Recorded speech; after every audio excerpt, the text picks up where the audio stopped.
Well, hello there. I've given you an overview of the Africa Twin. This is a beautiful morning here in Hyderabad, and guess what? I have the Black Panther with me, the Africa Twin, owned by my very good friend and well-wisher Calvin. And no, this is not the Austin Racing exhaust. He's just slapped a sticker on here, but man. And this is not the standard paint scheme of the GV crash bar. He has painted it red, but boy, it looks absolutely badass in the black color. The power, well, you have the 1100cc parallel twin, 98 bhp, 103 newton meters, but this is the DCT variant. And let's get going.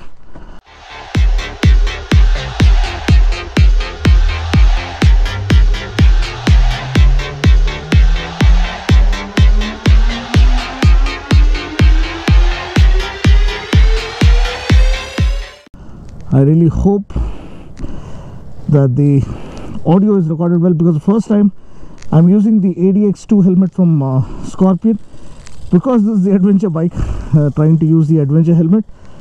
So this is the Africa Twin, the legacy of the Africa Twin. I mean, consecutive wins at the toughest endurance race in the world, Dakar Rally, and it also ended the winning streak of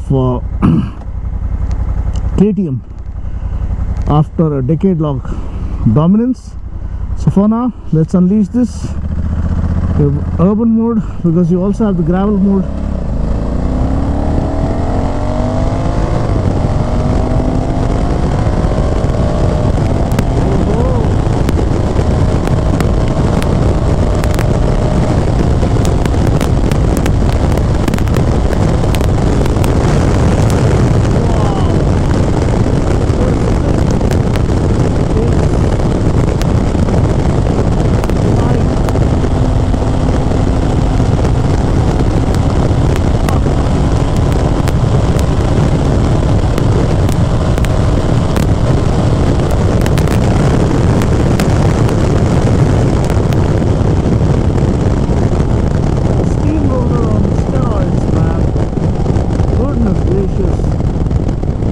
About top speed, this is about maximizing comfort.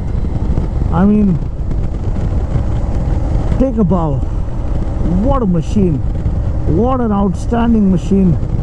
It's comfortable. You can ride it all day long, all week long, for ages together, and still not feel fatigued, because that's the kind of package they've offered. And last time I rode, yes, I rode the automatic transmission.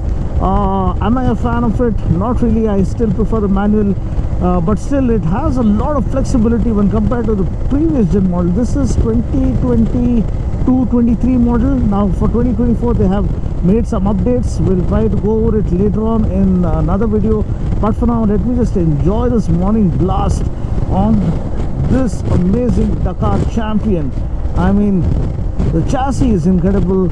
It's not too intimidating in terms of seat height. 810 to 830 mm. You can manage the seat height accordingly, and I can put 1 foot flat on the ground, being around 5 feet 6.5. A massive 24.5 liter tank, wide open handlebars, and turning radius. So that is something you'll just have a look at. This I think 43 degrees from end to end. Pretty friendly is what they claim for such a huge machine. And the automatic transmission is a gem of a system on board, because what it does is it has a mind of its own. So it just does the shifting for you, making things far more easy. So if you want to get going,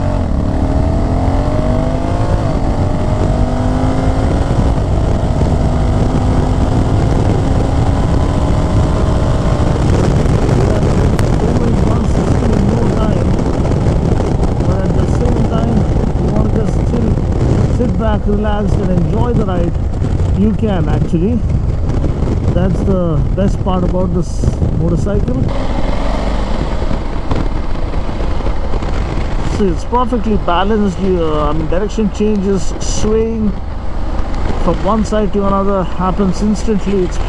The weight distribution is spot on, and once you get going, it feels one of the most comfortable bikes to ride. You do feel the weight. It is 249 kilos, so 10 kgs heavier than the manual standard variant, which is 239 kgs, which is still heavy. But still, because of the slim profile, the way the tank is designed, because it doesn't feel too bulky, unless and until you take a closer look. Yes, it looks like a mammoth machine, but then it has a slim, slender profile that is ready to pounce on its prey like a Black Panther. That's what I keep saying.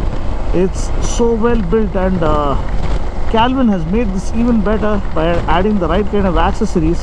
The slightly tinted windscreen, we have hand guards, better quality, and there's a myriad of options to play around with. I mean, if you get into the system, it is a 6.5-inch touchscreen system which has Android Auto, Apple CarPlay support.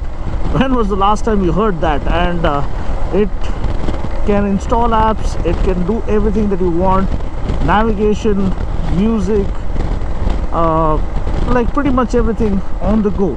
And that's what makes this long distance tourer a complete package. I mean, the flexibility of the DCT allows you to sit back, relax, and let the system do its job. Or you have the paddle shifters right here. I can shift down or I can shift up as per my personal wish and will. So I can use the paddle shifters here, or it does it on its own. So it's like a seamless switch between the automation and manual intervention, and comfort is so damn good on this motorcycle. The saddle is so comfortable, so spacious, that you just want to keep riding and exploring. And that's what at the end of the day matters, because in a long distance tourer, after a while, you just hope, you wish everything is taken care of, everything is minimalistic, such that you can sit back, relax, and enjoy the ride. So how's the exhaust note? Well, let me just stop here. The only thing is there's no clutch, there's no gearbox here. So let us switch to neutral.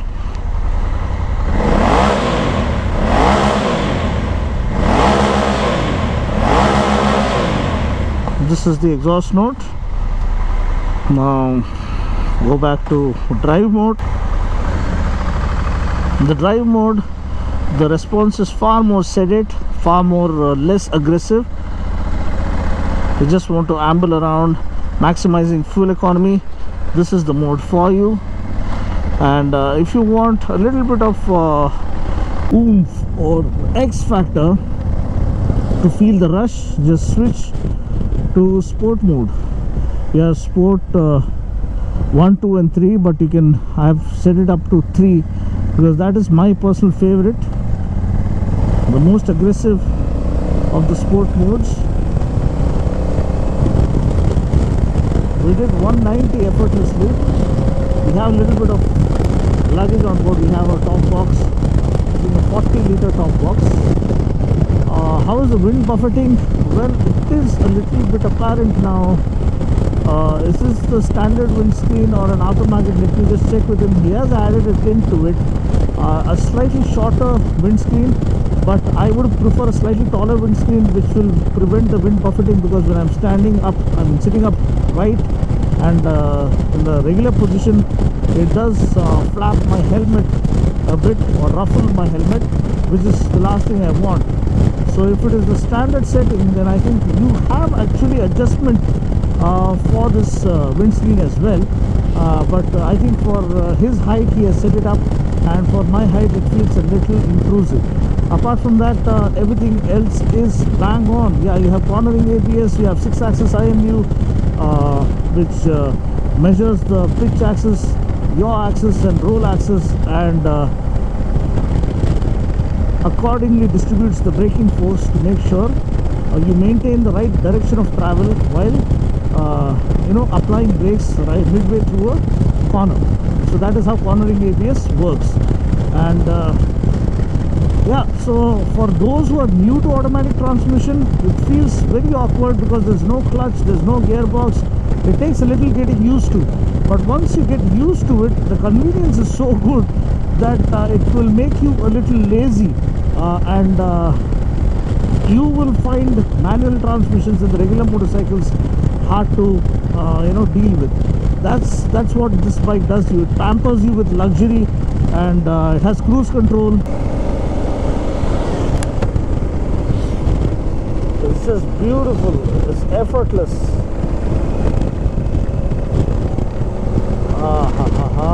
I'm just so in awe of this motorcycle. Okay, here we go.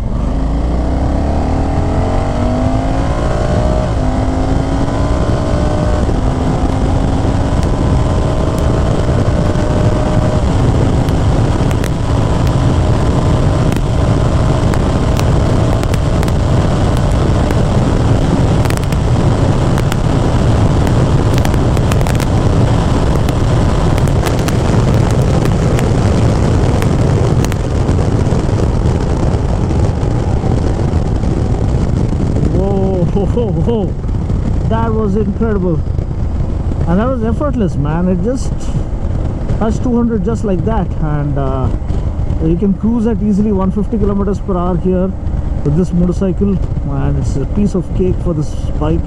Maybe you can hit 170 also, but yeah, 150 160 is the sweet spot, and that's pretty much it. Hope you enjoyed this quick fire morning ride along with me on my bestie's Africa twin. It's called Shadow, named appropriately according to the black theme that defines this motorcycle. It still is one of the finest adventure tourers that money can buy you here in this world. Thanks for watching. Catch you guys in the next video. Until then, take care, God bless, and ride safe. And do watch out for the ownership review, which will be uploaded separately, where all your questions might be answered.